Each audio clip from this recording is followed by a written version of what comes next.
Hello, may gabi mga Kabantoks Vlog. Ah, karon Sunday.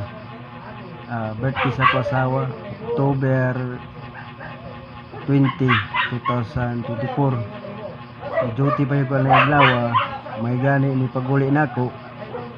Kay ang akong asawa malipayon gyapon bisag wala po kahikay. Kaya man jud ko panghikay niya para makabawi ko mga Kabantoks sa akong kuan karon. Salanan nako karon kay wa man jud ko kahikay. So kanta na lang ko happy birthday niya para po siya malipay po gamay. Happy birthday mama, happy birthday mama, happy birthday, happy birthday, happy birthday Irish Joy. Love you Irish Joy. Bisag wala ko kahikay nimo, love niya po ka.